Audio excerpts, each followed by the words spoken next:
किसान भाइयों सुप्रभात। आपके साथ मैं हूं रुमाना अलवी और देश के सबसे पसंदीदा कृषि कार्यक्रम अन्नदाता में आप सभी दर्शकों का स्वागत करती हूं। उगते सूरज और चलती ठंडी हवा के साथ आज के कार्यक्रम में लेकर आई हूं खेती बाड़ी से जुड़ी हुई नई नई तकनीक के बारे में जानकारियां। तो चलिए शुरुआत करने से पहले एक नजर डालते हैं खास झलकियों पर। रोगों से बचाव के लिए जैविक खेती में ट्राइकोडर्मा है उपयोगी।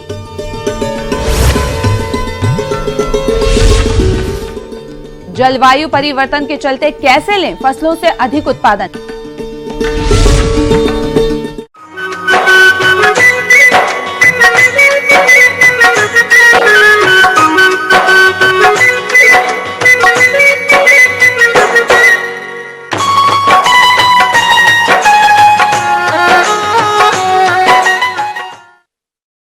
आजकल किसान भाई फसलों में रोगों के नियंत्रण के लिए विभिन्न रोगनाशक दवाओं का उपयोग करते हैं, लेकिन इन दवाओं के उपयोग से सही प्रकार से रोगों का नियंत्रण नहीं हो पाता।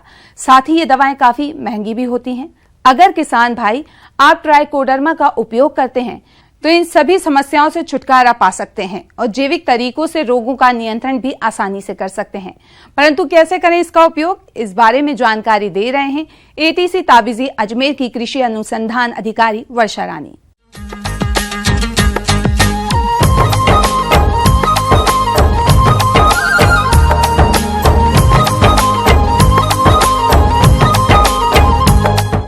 आज हम आपको फसलों में ऑर्गेनिक तरीके से कैसे बीमारियों को रोका जाए उसके बारे में मैं आपको बताऊंगी। प्रदेश के अधिकांश किसान फसलों से अधिक उत्पादन लेने की चाह में रासायनिक उर्वरकों एवं दवाओं का अंधाधुंध इस्तेमाल कर रहे हैं, जिससे पैदावार की क्वालिटी खराब होने के साथ साथ लागत खर्च भी अधिक लगता है। इन सब से बचने का सबसे अच्छा उपाय है खेती में जैविक तरीकों को अपनाना। और जैविक तरीकों में आज बात करने वाले हैं ट्राइकोडर्मा के बारे में। तो सबसे पहले जानते हैं इसे कौन कौन सी फसलों में प्रयोग किया जा सकता है, जो इस प्रकार से है। सबसे पहले ट्राइकोडर्मा लेते हैं। ट्राइकोडर्मा जैसे कि आपने सुना होगा एक मित्र फफूंद है जो कि हानिकारक रोग फैलाने वाले जो भूमिगत बीमारियां हैं उनकी रोकथाम करता है। ये मेनली दलहन, तिलहन, कपास और सब्जियों में प्रयोग में लिया जाता है। ट्राइकोडर्मा कपास, दलहन, तिलहन, सब्जियों के जो जड़गलन, तनागलन, कोलर, उकटा रोग की रोकथाम के लिए प्रयोग में आता है और ये भूमि में उपस्थित जो हानिकारक जो फफूंद होते हैं उनको फैलने से रोकता है। ट्राइकोडर्मा लंबे समय तक असरदार, लाभकारी और वातावरण को प्योर, शुद्ध रखने के काम में आता है। फसलों को रोगों से बचाने का सबसे सुरक्षित और आसान उपाय है ट्राइकोडर्मा का खेत में प्रयोग और बीजोपचार करना, जो कम खर्चीला होने के साथ साथ पर्यावरण के दृष्टिकोण से काफी अच्छा है। तो किसान भाई अपने फसलों में ट्राइकोडर्मा का इस्तेमाल कब और कैसे करें, इस बारे में जानकारी लेने के लिए मिलते हैं। अब हम बात करेंगे उपचार की विधि। तो सबसे पहले हम उसको बीज उपचार में प्रयोग में लेते हैं। बीज उपचार की 4 से 6 ग्राम आप ट्राइकोडर्मा लीजिए और उसको 1 किलो बीज में मिलाइए। उससे पहले बीजों को आप थोड़ा सा पहले गीला करें, उसमें फिर 4 से 6 ग्राम इसको मिला के और थोड़ी देर को सूखने के लिए रख दें। उसके बाद आप बुआई कर सकते हैं। दूसरा आता है कि कंद उपचार। जो कंद वाली सब्जियां होती हैं जैसे कि आलू, शकरकंद, इन सब में हम क्या करते हैं कि कंद को काट लें और वही 4 से 6 ग्राम इसको मिला के पानी में मिला के कुछ देर कंद को पानी में रखें और फिर सुखाकर कंद की बुआई कर सकते हैं। उसके बाद में हम आते हैं भूमि उपचार। भूमि उपचार के अंदर हम 2.5 किलो पर 25 केजी जो वर्मी कंपोस्ट की खाद आप लेंगे तो बहुत अच्छी होगी, जिसे हम केचुए की खाद भी कहते हैं। वरना तो आप प्राकृतिक जो खाद आपकी दे रहे हैं उसमें मिक्स करें और भूमि में उपचार कर दें। इसके अलावा हम एक सीड प्राइमिंग आती है। सीड के ऊपर एक परत बना देते हैं हम उसको गोबर से। पहले हम थोड़ा हल्का सूखा सा गोबर लेंगे, उसका गारा बनाएंगे और उसमें 8 से 10 ग्राम जो ट्राइकोडर्मा है उसकी एक परत बनाकर उसको हम 1 किलो बीज उसमें डाल के उस थोड़ी देर के लिए उसको सुखाकर फिर हम बीजोपचार कर देंगे और फिर हम उसको सीधा बुआई कर सकते हैं। उस ट्राइकोडर्मा को आप जब स्टोर कर रहे हो तो एक ठंडे हवादार स्थान पर इसको रखें, और इसको जब आप ट्राइकोडर्मा ला रहे हैं तो उसके 120 दिन के अंदर अंदर हम इसका उपयोग करें, क्योंकि ट्राइकोडर्मा के अंदर एक फफूंद होता है, वो भी एक जीव है जिसकी धीरे धीरे वो नष्ट होने लगता है। तो उसको 120 दिन के अंदर अंदर आप उपयोग में लेवें, और उपचार करने से पहले या उपचार करने के बाद में कोई भी कीटनाशक फफूंदनाशक दवा ना डालें। किसान भाइयों, अभी आपने ट्राइकोडर्मा के बारे में जाना। अब बात आती है कि इसका इस्तेमाल करने से किसानों को क्या फायदा होगा, जो इस प्रकार से है। ट्राइकोडर्मा के लाभ क्या क्या हैं? ट्राइकोडर्मा जैसा कि आप कीटनाशक देते हैं तो कीटनाशक बहुत महंगे आते हैं, ये महंगा नहीं है, सबसे सरल है और यूज करने का तरीका आसान है। इसमें रोग प्रतिरोधक क्षमता बहुत ज्यादा है और ये एक एंटीऑक्सीडेंट के रूप में काम करता है। भूमि जनित जो फफूंद होती है, हानिकारक फफूंद, उनको नष्ट करता है। जो जमीन हमारी खराब हो चुकी है उसको उपचारित करता है। मैं यही कहना चाहूँगी कि जो हम कीटनाशक और फफूंदनाशक जो हम दे रहे हैं उनसे हमारा हेल्थ, सोयल, पर्यावरण सारा प्रदूषित होता जा रहा है। तो इसके लिए आप इस ट्राइकोडर्मा को अपने फसलों में उपयोग में लेवें। चलिए अब रुक करते हैं अगली कड़ी की ओर।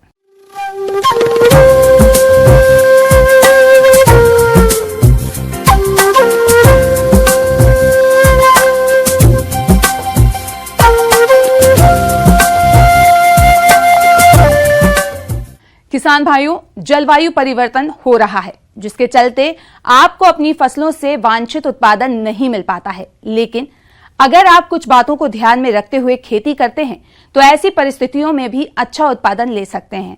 तो किन किन बातों का ध्यान रखना है, इस बारे में जानकारी दे रहे हैं केंद्रीय मृदा लवणता अनुसंधान संस्थान करनाल के प्रधान वैज्ञानिक डॉक्टर A.K. सिंह।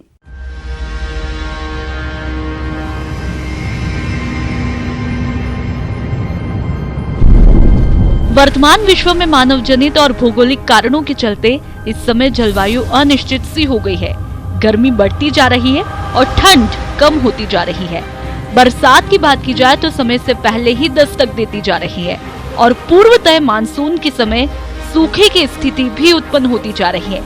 एक तरफ जहां बारिश से बाढ़ की स्थिति बन रही है तो दूसरी तरफ किसान आसमान की तरफ टकटकी लगाए बारिश की बूंदों का इंतजार कर रहे हैं और उसकी खेत में खड़ी फसलें सूखती ही जा रही है।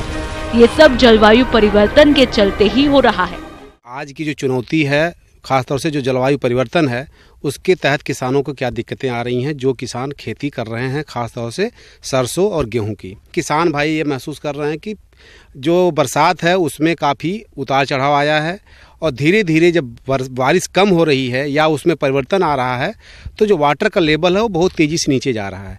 जब वाटर का लेवल नीचे जा रहा है तो जो इलाके जहाँ कभी मीठा पानी हुआ करता था या पानी था लेकिन नमकीन कम था, उसमें नमक की मात्रा बढ़ती जा रही है। नमक की मात्रा बढ़ने की वजह से धीरे धीरे उसका उत्पादन गिर रहा है। तो किसान काफ़ी परेशान हैं। कुछ किसान तो इसकी जो आवक ज़्यादा पड़ रही है, खर्चा ज़्यादा पड़ रहा है, तो अल्टरनेटिव ईयर पर अब जो खर्चा को लगाना शुरू किए हैं। इस अनुभव को देखते हुए एक वैरायटी यहाँ पर हम लाए गेहूं में, वो KRL 210 है, जो कि नमक वाले पानी और नमकीन ज़मीन में बहुत अच्छी सहनशील उसकी क्षमता है, वो झेल लेती है। वैसे ही हमने सरसों में लाया CS 56, जो कि नमकीन पानी और नमकीन ज़मीन में झेल लेती है, अच्छा उत्पादन देती है। किसान भाइयों, हमारे राज्य में पानी की गंभीर समस्या है और जो पानी उपलब्ध भी है वह खारा है। वर्षा की कमी के चलते साल दर साल पानी का स्तर गिरता ही जा रहा है। ऐसे में चाहिए कि लवण सहनशील फसलों के साथ लवण सहनशील किस्मों का चयन भी करें। कि जब जलवायु परिवर्तन होगा तो पानी की समस्या बढ़ेगी, चाहे वो पानी की मात्रा घट रही हो या नमक बढ़ने की मात्रा की समस्या हो। इस बदलते परिवेश में जो KRL 210 वैरायटी है वह अच्छा रिजल्ट देगी। अगर हम तुलनात्मक अध्ययन करते हैं जो दूसरी सामान्य प्रजातियां हैं उनकी तुलना में, तो 210 का अच्छा उत्पादन होगा। क्योंकि जिन किसानों से हम मिले और जिन्होंने पिछले साल इसको लगाया था और जिन्होंने इसको हार्वेस्ट किया, उनका ये मानना है कि साहब ये प्रजाति ठीक रिजल्ट दे रही है। क्योंकि उसी पानी में हम दूसरी वैरायटी लगा रहे हैं जो नमकीन पानी है, हमें 25 से 30% उत्पादन कम मिलता है बनस्पत की KRL 210 के। अभी हम जहाँ खड़े हैं, जो हमारे पीछे ये फसल लगी है, ये सरसों की प्रजाति CS 56 है। इसकी खासियत ये है कि यह केंद्रीय मृदा लवणता अनुसंधान संस्थान करनाल के द्वारा संस्तुत की गई वैरायटी है और यह वैरायटी खास तौर से उन इलाकों के लिए जहां का पानी और मिट्टी दोनों नमकीन है। पाली का मैक्सिमम इलाका आप देखेंगे कि नमकीन पानी के तहत आता है। इस वैरायटी का अनुभव ये कहता है, पिछले 2 साल से इसका हम ट्रायल लगवा रहे हैं किसान भाइयों के पास, तो ये नमकीन पानी में भी जो दूसरी नॉर्मल प्रजातियां हैं उनसे ज़्यादा सही परफॉर्मेंस देती है और इसकी यील्ड एक परसेंटेज के तौर पर बताना चाहेंगे कि 25 से 30% ज़्यादा मिलती है। और किसान भाइयों को बताने में हमें खुशी हो रही है कि इस प्रजाति का से अलग हटकर हमने दूसरी प्रजाति इसी साल रिलीज करवाई है जिसका नाम है CS58। उस प्रजाति की खासियत यह है कि इससे भी ज़्यादा उसमें यील्ड है, इससे ज़्यादा उसमें तेल की मात्रा है और इससे ज़्यादा वो नमक को झेल सकती है, सह सकती है। जलवायु परिवर्तन के दुष्प्रभावों से कृषि को बचाने के लिए हमें अपने संसाधनों का न्याय संगत इस्तेमाल करना होगा और भारतीय जीवन दर्शन को अपनाकर हमें अपने पारंपरिक ज्ञान को अमल में लाना पड़ेगा। अब इस बात की सख्त जरूरत है कि हमें खेती में ऐसे पर्यावरण मित्र तरीकों को अहमियत देनी होगी जिनसे हम अपनी मृदा की उत्पादकता को बरकरार रख सकें और अपने प्राकृतिक संसाधनों को भी बचा सकें। तो ओवरऑल हम ये कहना चाहेंगे कि पाली जैसा जिला जहाँ पर बहुत ही विकट परिस्थितियाँ हैं, आने वाले समय में परिस्थिति और बदलेगी, पानी और कम होगा, जलवायु का जो पैटर्न है अगर यही रहा तो किसान भाइयों की समस्या बढ़ेगी।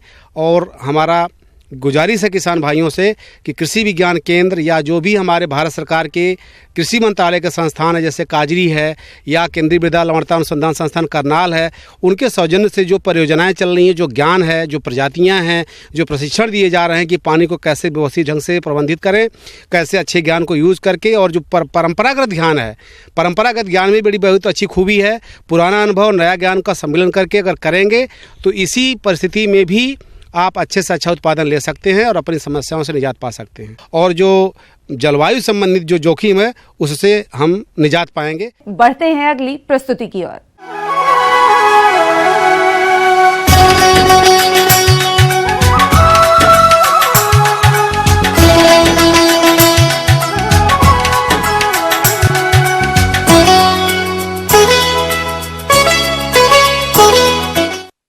हमारे प्रदेश के जो किसान रबी प्याज की खेती कर रहे हैं वे बढ़वार की अवस्था पर है और इस फसल से अधिक उपज लेने के लिए कुछ कार्यों को करना जरूरी है, जैसे कि खरपतवार नियंत्रण, सिंचाई व उर्वरक प्रबंधन एवं कीट रोगों का नियंत्रण इत्यादि।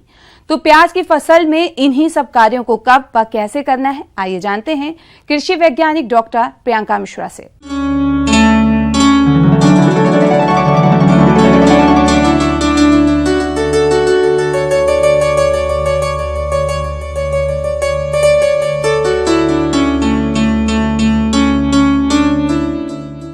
मैं आज आपको जानकारी देने जा रही हूँ प्याज की समसामयिकी पर। तो जैसे आप देखने जा रहे हैं कि प्याज जो है उसमें लेबर की बहुत अधिक आवश्यकता होती है। यह एक लेबर इंटेंसिव क्रॉप है। रबी की फसल लगी हुई है, इसमें आपने देखा होगा कि बल्ब बनना प्रारंभ हो चुके हैं। तो बल्ब के ऊपर मिट्टी चढ़ाने का कार्य या इसमें एयरेशन बढ़ाने के लिए, वातायन बढ़ाने के लिए हम करते हैं। वातायन बढ़ाते समय यह जरूरी है कि जो खुरपी या जिसका भी श्रमिक इस्तेमाल कर रहे हैं वो कंधों में ना लगे। कंधों में लगने के कारण इससे बहुत हानि हमको हो सकती है, क्योंकि इसमें फफूंदजन्य रोग हो सकते हैं। तो सबसे पहले हम निदाई गुड़ाई का ध्यान रखते हुए प्याज को सब निदाई गुड़ाई करवाएंगे, परंतु इसमें कुशल श्रमिकों का ही प्रयोग करें, यह हमें और आपको ध्यान रखना होगा। किसान भाइयों, प्याज की फसल से अधिक उत्पादन प्राप्त करने के लिए सही समय पर सिंचाई करते हुए यूरिया का प्रयोग कैसे करें, आइए जान लेते हैं। दूसरी चीज हम इसके बाद आएंगे कि सिंचाई का नियमन कैसे करें। प्याज में सिंचाई नर्सरी में तो आपने दे ही दी होगी। अब हमारा जो समय चल रहा है वो चल रहा है कंद निर्माण का समय। तो कंद निर्माण के समय प्याज में सिंचाई करना बहुत अधिक आवश्यक होता है। तो आपने देखा होगा कि प्याज में थोड़ा पानी की जल्दी आवश्यकता होती है। सामान्यतः प्याज में 7 से 10 दिन के अंतराल पर हमें पानी देने की आवश्यकता होती है। चूँकि क्रांतिक अवस्था है और बल्ब बन रहे हैं, इसलिए आपको सिंचाई पर विशेष ध्यान देना है। 10 दिन से ज़्यादा का समय ना हो और मिट्टी की अवस्था को देखते हुए आप इसमें सिंचाई करें। और जल भराव को भी आपको ध्यान में रखना है। यदि आपको कहीं जल भराव के लक्षण दिख रहे हैं तो इसमें रॉटिंग या सड़न की समस्या पैदा हो सकती है, और जो कि बहुत जल्दी विस्तृत होने वाली समस्या है। तो जल भराव को ध्यान रखना है कि कहीं पर जल भराव ना हो, नहीं तो आपकी उपज में बहुत अधिक हानि हो सकती है। इसके बाद हम आएंगे कि खाद एवं उर्वरक का नियमन। तो आपने आधार मात्रा, जो कि अनुशंसित आधार मात्रा है, वो आपने प्याज की रुपाई के समय, खेत तैयार करने के समय दे दी होगी। तो नत्रजन के लिए आपको देने का सबसे सही तरीका है कि 1 लीटर पानी में 2 ग्राम मात्रा या 2% का घोल बनाकर आप प्याज में स्प्रे कर दें। और किसान भाइयों, प्याज की फसल को कुछ कीट और रोग अत्यधिक नुकसान पहुंचाते हैं, तो आप इनकी पहचान कर नियंत्रण किस तरह से करें, आइए जान लेते हैं। अब हम अंतिम बिंदु पर आएंगे, जो है कीट एवं व्याधियां। तो चूंकि प्याज में कीट एवं व्याधियां, पहले आपने देखा होगा स्टेमफिलियम ब्लाइट या स्टेमफिलियम झुलसा, जो कि एक फफूंदजन्य बीमारी है। तो स्टेमफिलियम ब्लाइट या झुलसा को रोकने के लिए इसके लक्षण जैसे होते हैं कि प्याज की पत्तियों में हल्के हल्के पीले कलर की धारियां बनना स्टार्ट होती हैं। यह इसकी शुरुआती अवस्था होती है, और अंतिम अवस्था में इन धारियों का आकार जो है वो बढ़ने लगता है, और उसमें जो पत्तियां हैं वो सक्रिय होती जाती हैं और क्लोरोफिल की मात्रा कम होती जाती है, जिसके कारण इसमें फोटोसिंथेसिस का क्रिया बंद हो जाती है। इसलिए हमको जैसे ही लक्षण दिखाई दें, शुरुआती दिनों में ही 30 से 45 ग्राम डाइथान M45 की मात्रा 10 लीटर के हिसाब से मिलाकर आप स्प्रे कर सकते हैं, उस बीमारी से निजात पा सकते हैं। दूसरी इसमें सबसे मुख्य बीमारी होती है पर्पल ब्लॉच या पर्पल धब्बा। इस पर्पल ब्लॉच का लक्षण सबसे मुख्य यह होता है कि इसमें पत्तियों में प्रारंभिक अवस्था में सफेद कलर के धब्बे बनना स्टार्ट होंगे, जिनका की केंद्र बिंदु बैगनी कलर का होगा। इसीलिए हम इसको पर्पल ब्लॉच या फिर बैगनी धब्बा कहते हैं।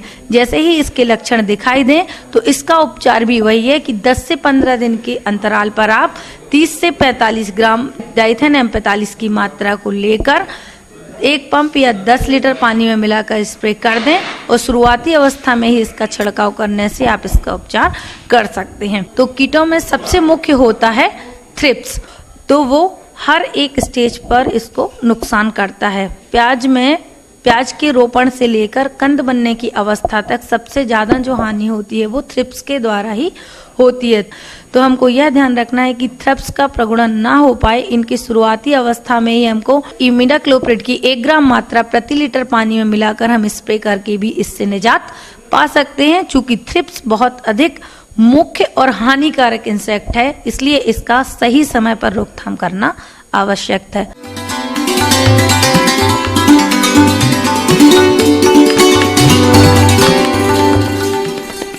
जॉन डियर अन्नदाता हेल्पलाइन निशुल्क फोन संपर्क सेवा के माध्यम से आपके द्वारा पूछे गए प्रश्नों में से 1 या 2 महत्वपूर्ण प्रश्नों को हम अपने कार्यक्रम में शामिल करते हैं।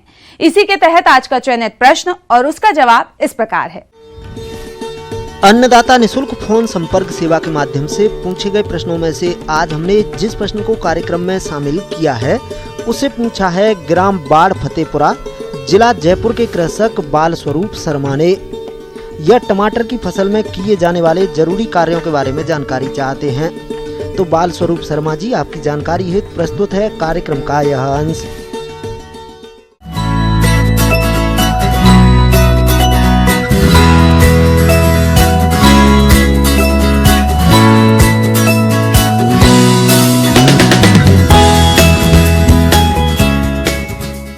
किसान भाइयों, टमाटर की खेती हमारे देश में, हमारे प्रदेश में बड़े पैमाने पर होती चली आ रही है।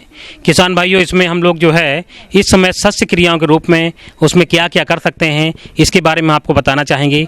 तो इस समय हम लोग क्या करें, सबसे पहले उसमें ये ध्यान देते हैं कि उसमें जो भी खरपतवार हैं उसकी निकाई गुड़ाई करते रहें, जिससे कि जो है मिट्टी भुरभुरी भी हो जाएगी, वायु संचार भी ठीक से हो जाएगा और हमारे खेत से खरपतवार भी निकल जाएंगे। इसके बाद किसान भाइयों, क्योंकि अगली बात आती है कि उसमें सिंचाई का विशेष प्रबंधन करना पड़ता है, खास करके तब जो है जिसमें हल्की सी नमी बनी रहे। तो इस समय टमाटर में जो है, क्योंकि जो फर्टिलाइजर हमने यूज की है प्रति हेक्टेयर जो है 90 किलोग्राम नाइट्रोजन, 60 किलोग्राम फास्फोरस और 60 किलोग्राम पोटास जो है प्रति हेक्टेयर हम लोग देते हैं।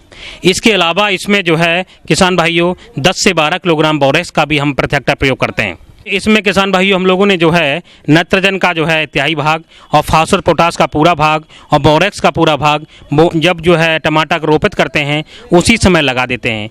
इसके बाद जब जो है हमारी फसल खेत में खड़ी हुई है तो इसमें जो है नाइट्रोजन का जो है 2 या 3 भाग हम कर लेते हैं। 2-3 भाग करके हम जो है बुवाई के लगभग 40-45 दिन के बाद और 55-60 दिन के बाद हम इसमें जो है नाइट्रोजन का प्रयोग करते हैं। इसके बाद किसान भाई इस बात का और ध्यान देते हैं क्योंकि टमाटर में एक दिक्कत आ जाती है कि टमाटर क्रैक होने लगता है, फटने लगता है।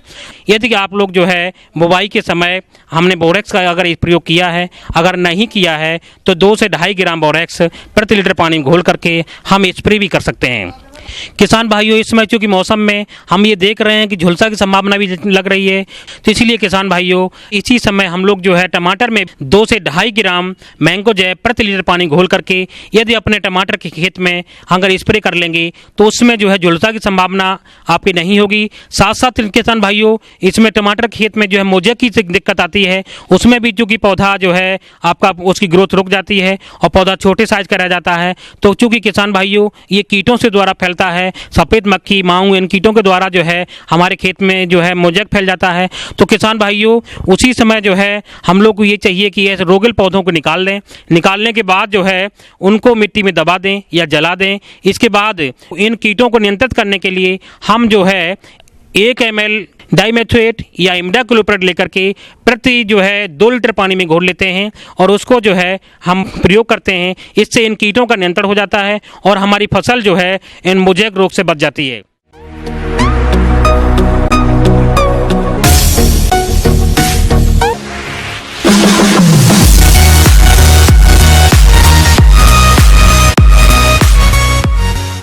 आइए अब एक नजर डालते हैं प्रदेश के कुछ मुख्य कृषि जिन्सों के बाजार भाव पर।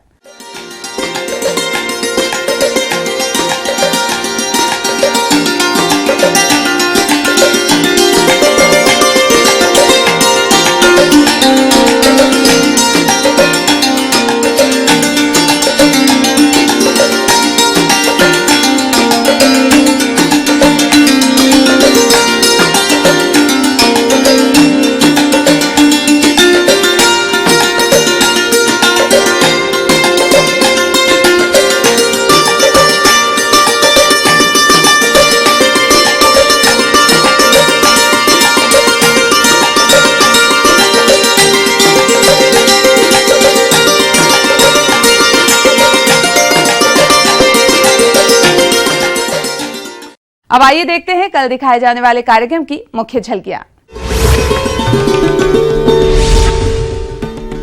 मसाले वाली फसलों से अच्छा उत्पादन लेना है आसान।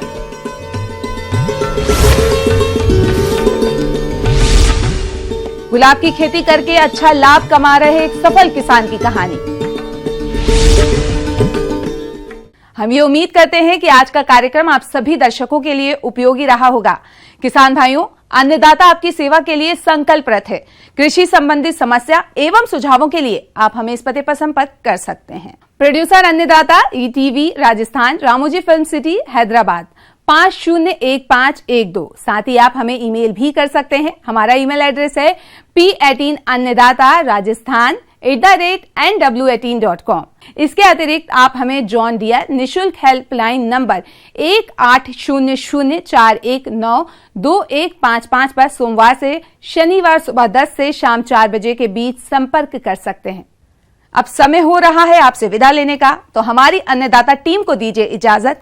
कल फिर इसी समय आपसे मुलाकात होगी कृषि संबंधित कुछ और महत्वपूर्ण जानकारियों के साथ। नमस्कार।